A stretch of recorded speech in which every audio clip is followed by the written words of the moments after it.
या okay guys, so my name is Sujair Imran and I am digital marketer by profession. मैं videos बनाता हूँ digital marketing पे। Overall आज की जो हमारी वीडियो गाइस वो है गूगल एनालिटिक्स 4 पे, जिसे हम कहते हैं GA4। ठीक है। अच्छा, GA4 पे मैं मल्टीपल वीडियोस बना रहा हूँ। ये अभी इसकी प्लेलिस्ट चल रही है GA4 की। इससे पहले वाली जो हमारी वीडियो थी वो थी मोनेटाइजेशन रिपोर्ट। ठीक है। अब आज की जो वीडियो है वो बेसिकली हमारी है रिटेंशन रिपोर्ट। तो मैं दोबारा से सारा प्रोसेस आपको एक्सप्लेन कर देता हूँ। अगर आपने इससे पहले की रिपोर्ट्स की अगर चीज़ें समझनी है तो आप मेरी इसी चैनल की एक प्लेलिस्ट है एनालिटिक्स 4 के नाम से, आप वहाँ पे जाएं और उससे पहले जितनी वीडियोस हैं वो सब देख सकते हैं। ओवरऑल गाइस, डिजिटल मार्केटिंग सिखा रहा हूँ अपने चैनल के थ्रू। फेसबुक एड हो, लिंक्डइन हो, यूट्यूब हो, ट्विटर मार्केटिंग हो, एफिलिएट मार्केटिंग हो, कंटेंट मार्केटिंग हो। ओवरऑल मतलब आप इसके अलावा SEO, SMM, Facebook marketing, social media, organic marketing, copywriting, सब चीज़ें से मैं सर्टिफाइड मार्केटर गूगल और मेटा से मैं सर्टिफाइड हूँ। एंड इसके अलावा like I have my MBA, my BBA and my specialization in marketing from university of Illinois, Chicago. And इसके अलावा एक मेरी सर्टिफिकेशन यूनिवर्सिटी ऑफ लंदन में भी है, ब्रांड मैनेजमेंट में। And other certification as well. किसी दिन इसकी एक सेपरेट वीडियो बनाएंगे और फिर मैं आपको वहां पे अपनी सर्टिफिकेशन वगैरह के बारे में बताऊंगा। ब्रैग नहीं करूंगा, सिर्फ बताऊंगा। क्योंकि होता है एक अच्छी एक एडेड चीज है, क्रेडिबिलिटी आती है। ठीक है। तो वीडियो स्टार्ट करते हैं अब इस आज की जो हमारी वीडियो, ये बेसिकली ये एनालिटिक्स का डैशबोर्ड है। GA4 आपने नाम सुना होगा। अब ये इसका होम पेज है, मैं इसका होम पेज पे ही जा रहा। अच्छा, सिंस इसका डेमो अकाउंट, ये गूगल का अपना अकाउंट है जिसने उसने इसलिए लाइक अवेलेबल किया पब्लिक को, ताकि वो जो है उसे सीख सकें डिफरेंट चीज़ों को। अब मैं यहाँ पे जाऊंगा रिपोर्ट के सेक्शन में। अगर आपने अपने अकाउंट की रिटेंशन देखनी है, रिटेंशन रिपोर्ट पे आपको जाना पड़ेगा। आप रिपोर्ट पे पहले क्लिक करेंगे, क्लिक करने के बाद आप जाएंगे रिटेंशन पे। रिटेंशन का बेसिकली पहले मतलब समझते हैं कि इसका मतलब क्या है। रिटेंशन जो वर्ड निकला है वो लिख रहा है रिटेन से। आपने एक्वायर तो कर लिया।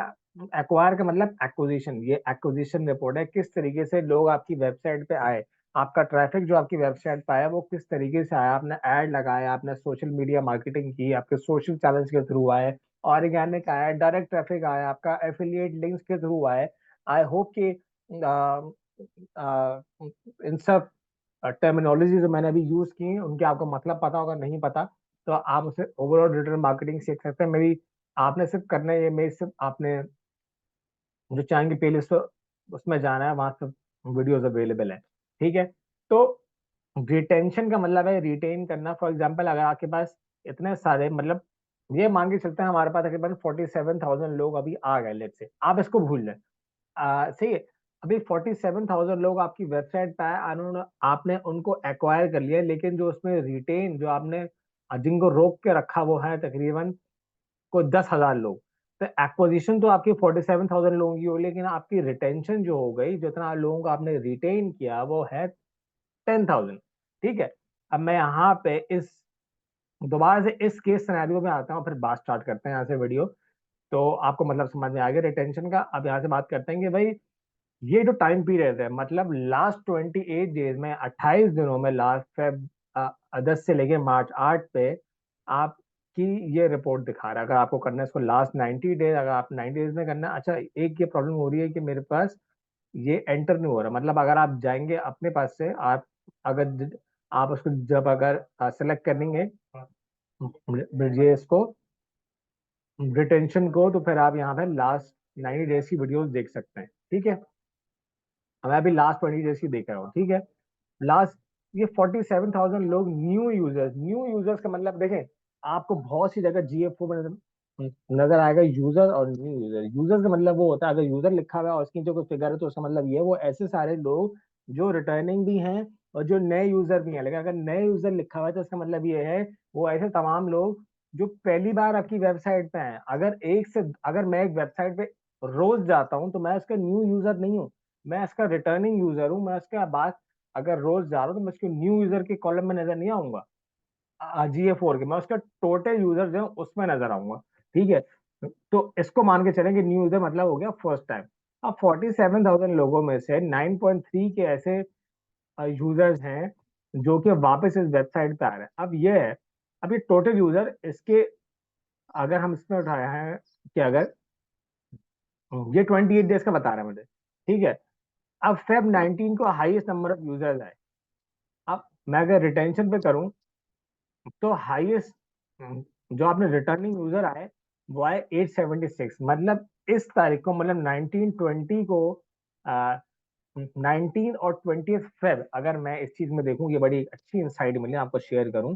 19 फेब और फिर उसके बाद 20 फेब, इसमें मोस्ट नंबर ऑफ एक्विजिशन है और मोस्ट नंबर ऑफ, और उसके बाद फिर सेकंड मोस्ट आपके आ गई 20th को। और रिटर्निंग यूजर्स भी जो है वो हाईएस्ट हैं 876 20th को। मतलब इसका मतलब ये है कि या तो कोई कैंपेन चली है, या तो कोई डिस्काउंट ऑफर हुआ है, या कोई ऐसी चीज हुई है जिसकी वजह से देखिए यहाँ पे सडन राइज इन ट्रैफिक है। ये वेबसाइट ट्रैफिक है गाइस, ये वेबसाइट ट्रैफिक। इसका मतलब ये है कि इतने लोग नए भी आए हैं और रिटर्निंग यूजर भी इतने आए हैं। तो मतलब ये है यहाँ पे, मतलब ये देखिए आप इन रिपोर्ट्स को अगर मैं नहीं देखता तो मुझे कभी भी पता नहीं लग पाता कि मेरी वेबसाइट पे क्या चल रहा है। लेकिन GA4 की वजह से मैंने ये देख लिया कि भाई रिटर्निंग यूजर मेरे पास 9,328 दिन में 9,300 यूनिट यूजर मेरे पास जो है वो रिटर्निंग है ये। इसके अलावा कोहोर्ट को देख लिया। कोहोर्ट आप खुद बनाते हैं, आप उसको जो है आप अपनी टारगेट जो आपकी ऑडियंस होती है उसमें से आप उसको सेगमेंटेशन कर देते हैं, तो यूजर रिटेंशन बाय कोहोर्ट आपका इतना आ रहा है। ठीक है। अगर हम और नीचे जाते हैं, वीडियो को इसको एक्सप्लोर करते हैं, तो वीडियो ये अब आगे यूजर इंगेजमेंट अगर मैं देखूं तो average engagement time of new user on charted date who okay who return each date. ठीक है, अब इसमें ये चीजें क्लियर हो गई सारी। तो इसमें वही बात कि एंगेजमेंट के हिसाब से रिटेंशन कितनी है, हाईएस्ट वही बता रहा है कि भाई 20th। तो आप ये देखें, अब ये तीन ग्राफ्स ने इसको शोर कर दिया है, इसको कंफर्म कर दिया है कि भाई इतने इतने रिटेन हो रहे हैं। एंगेजमेंट के हिसाब से भी ज्यादा है, तो मतलब डेफिनेटली इन डेज में कुछ ना कुछ हुआ है, इसकी वजह से ऐसा हो रहा है। ठीक है। अब आप रिटेंशन को अगर हम देखते हैं, यूजर रिटेंशन, एक बंदे की रिटेंशन कितनी है, तो वो 100% से अगर स्टार्ट कर रहा है तो वो नीचे आ रहा है। ठीक है, इसका मतलब ये है कि अ, ये पर यूजर है वैसे, ठीक है ना। ये यूजर रिटेंशन है। एंगेजमेंट आ गई आपकी, एंगेजमेंट ऑन एंड ऑफ चल रही है। अच्छा, एंगेजमेंट का भी एक बड़ा डिफरेंट पैरामीटर है आपकी GA4 में। अगर आप एंगेजमेंट अगर आपको उसको मेजर करनी है, तो ऐसे तमाम यूजर जिन्होंने एटलीस्ट 10 सेकंड गुजारा आपकी वेबसाइट पे। अगर फॉर एग्जाम्पल मैं एक वेबसाइट पे गया और 2 सेकंड बाद ही मैंने उस वेबसाइट को बंद कर दिया, तो मैं इंगेज यूजर नहीं कहलाया जाऊंगा GA4 में। इसकी वजह से इसके कुछ पैरामीटर्स है। या तो मैंने कोई कन्वर्जन, एक से ज्यादा कन्वर्जन इवेंट मैंने कोई किया है, या मैंने 1 से 2 पेजेस अगर विजिट किए हैं, तो ही वो इंगेज सेशन होगा, वरना वो इंगेज सेशन नहीं होगा। क्योंकि GA4 है, बहुत से लोग बोलते हैं कि ऐसा बाउंस रेट नहीं है। यूनिवर्सल में था तो बाउंस रेट तो हट गया है, लेकिन एंगेजमेंट जो इसमें आ गई है वो आपको बता रही है कि अगर फॉर एग्जाम्पल मैं किसी वेबसाइट पे गया, उस वेबसाइट पे 5 सेकंड में ही निकल गया उस वेबसाइट से, तो इसका मतलब ये है कि मैं वो एंगेज सेशन में नहीं आ पाऊंगा। ठीक है। या अगर मैंने उस वेबसाइट पे 2 घंटे गुजारे, तो फिर मैं उसके एंगेज सेक्शन में आ जाऊंगा, भले अगर मैं कोई कन्वर्जन करके ना जाऊं। ठीक है। तो मेरे वो 2 घंटे इस चीज को इंडिकेट करेंगे कि भाई ये बंदा इंगेज है। एटलीस्ट इसने कोई कन्वर्जन नहीं की, लेकिन फिर भी इंगेज है। तो इस तरीके से इसके पैरामीटर्स हैं जो गूगल GA4 ने जो है वो अपना खुद डिसाइड किए हैं। कि लाइफ टाइम वैल्यू का मतलब क्या होता है गाइस? लाइफ टाइम वैल्यू पता नहीं क्या, कौन सी लाइफ कौन सी टाइम। लाइफ टाइम वैल्यू का मतलब ये है कि over the year, for example अगर कोई एक यूजर आपका बना, उसने कोई परचेज कर ली, तो वो कितनी वैल्यू, और वो मतलब लाइक उसकी क्या वैल्यू होगी, वो लाइक उसकी मतलब टोटल वैल्यू आप क्या प्रेडिक्ट कर रहे हैं। ये ऑन प्रोडिक्शन बेसिस पे होती है कि भाई अगर फॉर एग्जांपल अगर इस बंदे ने इस तारीख को इस साल में अगर हमसे इतने रुपए की चीज ली है, तो हम ये प्रोडिक्ट कर रहे हैं कि जो उसकी टोटल लाइफ टाइम वैल्यू है, जितना हमें लगता है कि हमें इससे फायदा हो सकता है थ्रू वैल्यू, तो मंथली वैल्यू वो इतना होगा। ठीक है। तो भाई बेसिकली यहाँ पे देखा जा रहा है कि भाई लाइफ टाइम वैल्यू जो है वो, अगर आपकी LTV जो है, तो हम लोग LTV बोलते हैं, तो अगर 0.85 से स्टार्ट हुई और फिर वो बढ़ते बढ़ते बढ़ते बढ़ते 1.8 1 पॉइंट, इस तरीके से हमने ये चीज असेस कर ली कि भाई हमारा जो LTV है वो बढ़ रहा है। कोई भी बिजनेस हो दुनिया का, वो चाहेगा कि उसका LTV, जो उसकी लाइफ टाइम वैल्यू, वो हमेशा बढ़ती है। कोई भी बिजनेस ऐसा दुनिया में ये नहीं चाहेगा कि इसकी लाइफ टाइम वैल्यू नेगेटिव में हो। उसकी लाइफ टाइम वैल्यू अगर नेगेटिव में होगी तो उसका मतलब ये है कि उसको इन द लॉन्ग टर्म उस यूजर से फायदा नहीं होगा, क्योंकि उसकी लाइफ टाइम वैल्यू नहीं बढ़ी। ठीक है, उसकी लाइफ टाइम वैल्यू नहीं बढ़ी, उसकी ब्रांड लॉयल्टी नहीं आ रही। फॉर एग्जाम्पल, अगर मैंने एक जगह से एक परचेज ले ली, लेकिन उसके बाद मैं उस दोबारा उस जगह पे नहीं जाता, ड्यू टू एनी रीजन मैं उस दुकान से या उस जगह से चीजें परचेज नहीं करता, तो मैं उनका ब्रांड लॉयल कस्टमर नहीं हुआ। मुझे जरूरत थी, मैंने उस जगह से वो सामान ले लिया, लेकिन मैं दोबारा अगर नहीं गया तो ये उस बिजनेस के लिए एक अच्छी चीज नहीं है, क्योंकि मैं उसका लॉयल कस्टमर नहीं हूँ, मेरी लाइफ टाइम वैल्यू कोई नहीं है वहां पे। समझ रहे हैं आप? तो वो उस चीज को मेरे केस में प्रिडिक्ट नहीं कर पाएंगे कि इसकी लाइफ टाइम वैल्यू क्या है। इसकी वजह से लाइफ टाइम वैल्यू जितनी अच्छी हो उतना बिजनेस को अच्छा है। आपको रिटेंशन बेसिकली, देखें, कोई भी बिजनेस है, ये मैं अपना रूल बता रहा हूँ कि जो मैंने सीखा है इतने सालों में, कि एक्विजिशन आप करते रहें। अब आप खुद सोचें कि आप एक्विजिशन, अगर आप एज ए बिजनेस ओनर हैं तो आप ज्यादा से ज्यादा लोगों को अपने बिजनेस के जरिए अट्रैक्ट कैसे करेंगे? आप अपनी वेबसाइट पे कैसे ट्रैफिक बढ़ाएंगे? ऐसे क्या बढ़ाएंगे कि आप कोई ऐड चलाते हैं, आप सोशल मीडिया पे पोस्टिंग करते हैं, आप ब्लॉग लिखते हैं, एफिलिएट मार्केटिंग करते हैं, यूट्यूब पे एड्स रन करते हैं, ट्विटर पे करते हैं, जहां भी करते हैं, फेसबुक पे करते हैं, इंस्टाग्राम पे करते हैं। आप चाहते हैं कि आपकी वेबसाइट पे लोग आते रहें। अब या तो वो आप फ्री में कर सकते हैं, लेकिन उस फ्री में भी आपको पैसे देने पड़ेंगे। ऑर्गेनिकली अगर आप अपना ट्रैफिक बढ़ाते हैं तो आपके लिए उसके लिए एसईओ वालों को बहुत सारे पैसे देने पड़ेंगे। या अगर आप एड रन करते हैं अपनी वेबसाइट पे ज्यादा से ज्यादा लोगों को बुलाने के लिए, तो उसमें भी आपको बहुत सारे अपने पैसे जो है वो फेसबुक और एड्स को देने पड़ेंगे। अ, अ, सही, फेसबुक का मतलब गूगल को। तो इसमें आपका पैसा लग रहा है। एक्विजिशन कभी भी फ्री नहीं होती। अगर आप चाहते हैं कि आपकी एक्विजिशन रेट, जो एक्विजिशन रेट है, कस्टमर एक्विजिशन रेट अगर ज्यादा हो, तो उसके लिए आपको कुछ ना कुछ पैसा खर्च करने पड़ेंगे। और फॉर एग्जाम्पल, अगर आपने एक्विजिशन कर भी ली, आप 2000 विजिटर अपनी वेबसाइट पे लेके आ गए, लेकिन आप उनको अगर रिटर्निंग यूजर में नहीं बना पा रहे, वो एक दफा आपकी वेबसाइट पे न्यू यूजर बन के आए और आपकी परचेज की नहीं की, वो एक अलग बात है, और फिर चले गए, फिर दोबारा कभी भी नहीं आए, तो आप ऐसा बिजनेस ओनर आप ये चीज कभी भी नहीं चाहेंगे। आप चाहेंगे कि ये तो 47,000 लोग हैं, या अगर न्यू यूजर बन के आ गए हैं, तो इसमें से कम से कम 40 तो मेरे रिटर्निंग यूजर्स में बने।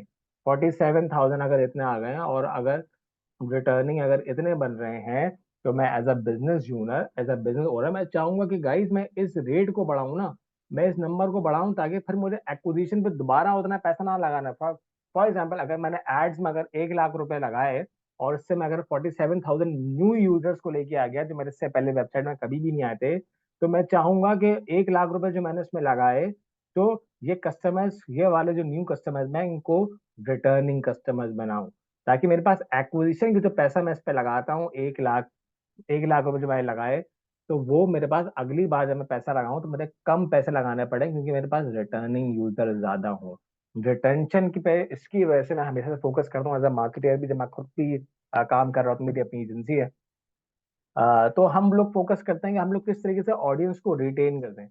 बहुत से बिजनेसेस होते हैं वो इतना फोकस करते हैं, कस्टमर सर्विस पे फोकस करते हैं, चीजों पे फोकस करते हैं, क्योंकि वो चाहते हैं कि रिटेंशन रेट बढ़ता रहे। एक आपका बंदा, एक यूजर आपको उस पर आया, तो उसका आपका मेन टारगेट ऐसा होना चाहिए कि उसका ब्रांड लॉयल कस्टमर बनाए। आप वो सालों तक आए, उसकी जनरेशन आए आपके पास, तो इसके लिए वो कस्टमर आपका पक्का हो गया, तो वो आपको कुछ ना कुछ पैसे देता रहेगा, आपकी कन्वर्जन में ऐड करता रहेगा, लोगों को रेफर करता रहेगा। इसको हम बोलते हैं ब्रांड एडवोकेसी। मैंने इस पर डिफरेंट एक वीडियो बनाई है, एक पूरी सेपरेट प्लेलिस्ट है जिसमें ब्रांड मैनेजर और जो है ब्रांड मैनेजर्स के लिए वो एक अगली अपनी प्लेलिस्ट है, इसी चैनल पे है। उसमें सब मैंने ब्रांडिंग के बारे में चीजें डिस्कस की है। गूगल एनालिटिक्स की अपनी प्लेलिस्ट है, फेसबुक एड्स की अपनी प्लेलिस्ट है, गूगल और इसके अलावा फेसबुक की अपनी प्लेलिस्ट है, इंस्टाग्राम की अपनी प्लेलिस्ट है। अगर आपने वेबसाइट ट्रैकिंग करनी है, Google analytics guide is the best tool. और मैं इस पे वीडियोस बनाता रहूंगा। ये मैं अभी पूरा कवर करूंगा कि इसमें इवेंट्स किस तरीके से बनते हैं, इसमें ऑडियंस किस तरीके से बनती है, इसमें एआई का यूज आप किस तरीके से कर सकते हैं। अगर आपने यूजर को देखना है कि आपके जो है किस कौन से फोन से आ रहा है, क्या उसकी एज है, क्या उसकी डेमोग्राफिक है, क्या उसकी इंफोग्राफिक्स है, क्या उसकी साइकोग्राफिक्स है, सही है, वो उसके इंटरेस्ट क्या है, उसकी बिहेवियर क्या है। You can definitely learn all these things from me, because मैं यही सब चीजें बता रहा हूँ। अगर आपने मेरी अगर वीडियोस नहीं देखी है, definitely you should go through them, और मेरी सारी वीडियोस को आप मैक्सिमम देखा करें पूरा, ताकि आपको वीडियो समझ में आए। अगर लेट्स से फॉर एग्जांपल, अब हम वापस इस वीडियो पे आते हैं, ऑल यूजर्स, ये ऑल यूजर्स की बात कर रहा है, लेकिन अगर मैं चाहूँ तो मैं इसमें कंपैरिजन भी ऐड कर सकता हूँ। जैसे मैं चाहूँ कि मैं किसी एक डायमेंशन को अगर मैं चूज करूँ, यहाँ पे जो है डायमेंशन होती है GA4 में, तो आप इस डायमेंशन के थ्रू भी जो है कंपैरिजन कर सकते हैं कि यार मैं अपने यूजर बेस में कंपैरिजन करना चाह रहा हूँ, ठीक है। और इसके अलावा वो आप यहाँ से हो सकता है, आप यहाँ पे जो है डायमेंशन ऐड करेंगे, आप उसको कर सकते हैं, ठीक है। उसके बाद अगर आपने रिपोर्ट शेयर करनी है तो शेयर दिस रिपोर्ट, अगर आपको लगता है कि आपका कोई पार्टनर है या आपको कोई मैनेजर के साथ आपको ये रिपोर्ट शेयर करनी है, आप शेयर दिस रिपोर्ट करेंगे, यहाँ से लिंक कॉपी करेंगे, लिंक कॉपी करने के बाद उसको आप भेज देंगे, तो आपकी रिपोर्ट हो जाएगी शेयर, ठीक है। आपको मैंने डेज का बता दिया, आपको मैंने कंपैरिजन बता दिया, न्यू यूजर बता दिया, ग्राफ्स के बारे में बता दिया, चीजें मैंने आपको। और आपको मैं इंसाइट्स का बताता हूँ कि ये गूगल एनालिटिक्स की अपनी इंसाइट्स हैं, सही है। ऐसे कुछ क्वेश्चन रखे हैं, सजेस्टेड क्वेश्चंस पे जाते हैं कि आपको अगर ऐसे क्वेश्चन पूछने हैं, बड़े ही जबरदस्त क्वेश्चन है गाइस, ये देंगे बेसिक परफॉर्मेंस की क्या है। अब इसमें ये क्वेश्चन आ रहे हैं जो जो मतलब बताए गए, हाउ मेनी यूजर्स, मतलब लास्ट डेट में कितने थे, सही है। टॉप पेजेस क्या है, अब मैं एज ए बिजनेस ओनर बिल्कुल इंटरेस्टेड हूँ टॉप पेजेस जानने में, क्योंकि मैं देखूं कि मेरे सबसे अच्छे जो मोस्ट परफॉर्मिंग पेजेस हैं वो मेरे कौन कौन से हैं, ताकि मैं उन पेजेस पे ज्यादा पैसा लगाऊं, उनको ऑप्टिमाइज करूं, अपनी लैंडिंग पेजेस को ऑप्टिमाइज करूं, ताकि मेरी इवेंचुअली जो कन्वर्जन रेट है, जितने लोग कन्वर्ट, फॉर एग्जाम्पल अगर 100 लोग आ रहे हैं मेरे लैंडिंग पेज पे, 100 लोग आ रहे हैं मेरे उस फाइनल एड टू कार्ट के पेज पे, लेकिन अगर उसमें से 2 लोग कन्वर्ट हो रहे हैं, तो इसका बेसिकली मतलब ये है कि मेरा वो पेज अच्छा नहीं है, उसका यूआई यूएक्स अच्छा नहीं है, उसका जो लोड टाइम है वो बहुत ज्यादा है, सही है। वहां पे चीजें क्लियर नहीं है, नेविगेशन क्लियर नहीं है।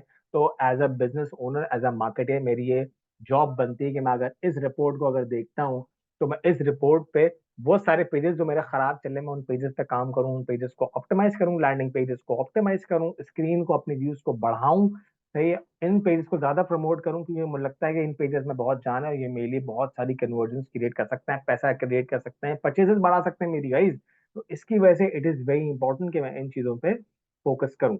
अगर हम देखते हैं कि भाई डेमोग्राफिक, फॉर एग्जांपल एक जो यूजर आ रहा है, मैं चाह रहा हूँ कि भाई वो कौन सी लैंग्वेजेस बोलता है, कौन सी कंट्रीज में होता है, टॉप सिटीज बताओ कि दुनिया में जो टॉप सिटीज हैं, मेरे यूजर बेसिकली सबसे ज्यादा किन सिटीज में आ रहे हैं। अगर मुझे लगता है फॉर एग्जाम्पल यहाँ पे अगर मैं गया भाई कि मतलब टॉप सिटीज जाननी है, अब टॉप सिटीज में तो मुझे ये पता लगेगा भाई न्यूयॉर्क मेरी टॉप सिटी है, तो मैं न्यूयॉर्क में अगर कैंपेन रन करूंगा तो मुझे ज्यादा फायदा होगा, अगर मैं एड रन करूंगा तो मुझे ज्यादा फायदा होगा, लोग मेरे पास ज्यादा आएंगे, जब मेरी एक्विजिशन होगी तो रिटेंशन ज्यादा मेरी बढ़ सकती है। और अगर मैं रिटेंशन के पॉइंट ऑफ व्यू से देख रहा हूँ, तो भाई इतने बंदे मेरे पास आ रहे हैं जो सबसे ज्यादा न्यूयॉर्क से मेरे पास रिटर्निंग कस्टमर्स आ रहे हैं, रिटर्निंग कस्टमर ज्यादा आ रहे हैं, तो इसका मतलब ये है कि वहाँ पे ब्रांड लॉयल्टी मेरी ज्यादा है, तो मैं उन लोगों को पकड़ के रखूँ, उनको ऑफर्स प्रोवाइड करूँ, उनको प्रमोशंस दूं, उनको इंटाइस करूँ, उनको अट्रैक्ट करूँ, उनको एंगेज करके रखूँ हमेशा, कि वो मेरी प्रोडक्ट पे रहें, वो मेरी वो मेरी वेबसाइट पे रहें, उनको मैं अपनी वेबसाइट पे याद दिलाता रहूँ कि वो, फिर मैं उनको रीमार्केटिंग भी कर सकता हूँ। रीमार्केटिंग एक बड़ा जबरदस्त कॉन्सेप्ट है, मैं इसको एक्सप्लेन किया था, अब दोबारा कर दूंगा। मेरी अपनी वीडियोस जो है अपना गूगल और फेसबुक पे, वहां सब जो है मेरा पूरा आपको बताएगा भाई रीमार्केटिंग ऑडियंस क्या होती है, क्या मतलब होता है, प्रोस्पेक्टिंग ऑडियंस क्या होती है, उसका मतलब क्या होता है। तो उसको हम देखेंगे दोबारा वेरी सुन, सारी उसके बाद की वीडियोज में।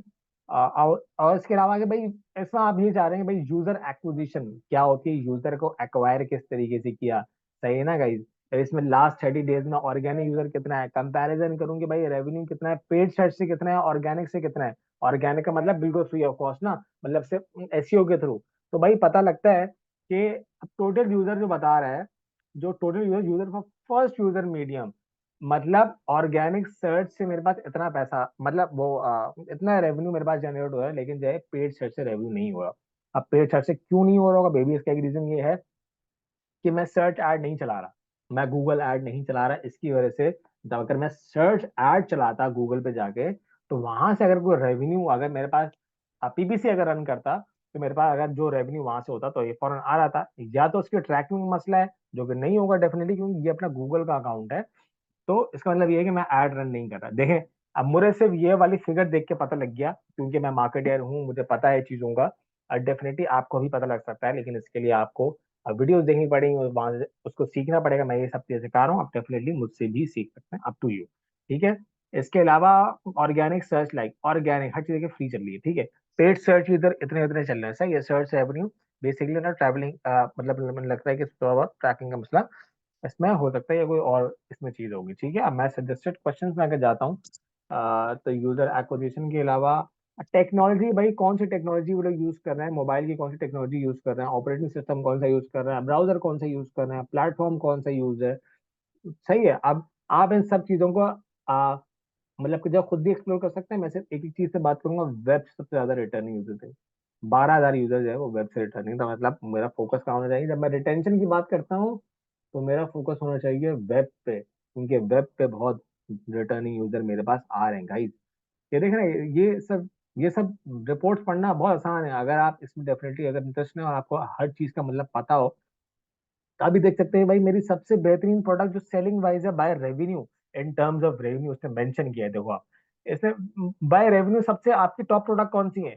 तो अगर आपको पता लग जाएगा यार आपकी सबसे अच्छी प्रोडक्ट इतनी है, उसका इतना अगर सेल कर रहा है, यहाँ पे फिलहाल भी इंफॉर्मेशन नहीं है, तो आप उन्हीं चीजों में टारगेट करोगे ना। अगर जो आपकी अच्छी प्रोडक्ट है और उसका अगर उसके पेजेस में कोई मसला है, तो वो सब इन्फॉर्मेशन तो आपको यहाँ से मिल गई। आप ये इन सारे क्वेश्चंस के आंसर्स देखिए, आप उन चीजों पे काम कर सकते हैं। ट्रैफिक देख सकते हैं भाई, ट्रैफिक एनालिसिस, जो मेरा वेबसाइट पर ट्रैफिक है, ये वो वाला ट्रैफिक नहीं सड़कों वाला, ये ट्रैफिक है वेबसाइट पर ट्रैफिक कितना आ रहा है। अगर ट्रैफिक पे अगर इतना आ रहा है तो उसको एनालाइज भी तो करना है। भाई ट्रैफिक आ रहा है, 50,000 लोग आ रहे हैं वेबसाइट के, सही है, रोज आ रहे हैं, लेकिन उसमें ये पता नहीं कि वो लाइक उसमें मेल कितने हैं, फीमेल कितने हैं, मोबाइल ट्रैफिक कितना है, वेबसाइट ट्रैफिक कितना है, तो आप कभी भी सही डिसीजन नहीं ले पाएंगे। और अगर तो इसकी वजह से हमें रिपोर्ट की तह में जाना पड़ता है, डिटेल में हमें जाना पड़ता है, उनको देखना पड़ता है, वहां से इंसाइट्स निकालनी पड़ती हैं। ये एक मार्केटियर का काम है। सो मेक श्योर कि आप इन चीज़ों को देखा करें, आप इसको अपने पास खुद भी देख सकते हैं। अगली वीडियो जो होगी, फिर मैं सर्च कंसोल में बात करूँ, यूजर एट्रीब्यूट से बात करूंगा, फिर हम एक्सप्लोर सेक्शन में जाएंगे, एडवर्टाइजिंग सेक्शन में जाएंगे, गाइस इवेंट्स बनाना सिखा रहा हूँ आप लोगों को, इवेंट्स को मॉडिफाई करते हैं वो बता रहा हूँ। So make sure to subscribe to my channel. और इसके अलावा जो है एक जो बेल आइकन आ रहा होगा, उसको अगर आप हिट कर लेंगे, तो जो भी मेरी नई वीडियो आएगी वो आपको ऑटोमेटिकली पता लगता रहेगा guys. Amazing chance, amazing chance. 2024 में अगर आप डिजिटल मार्केटिंग सीखेंगे, definitely learn from me guys, I am a marketer, and I make sure कि आपको सब चीजें समझ में आए बिल्कुल। अब वीडियोस को बिल्कुल बेसिक लेवल से लेके चल रहा हूँ, बिगिनर लेवल से, आपको इंशाल्लाह हर चीज इसमें समझ में आएगी definitely. So make sure to keep watching and see you guys in the next video. Thank you very much.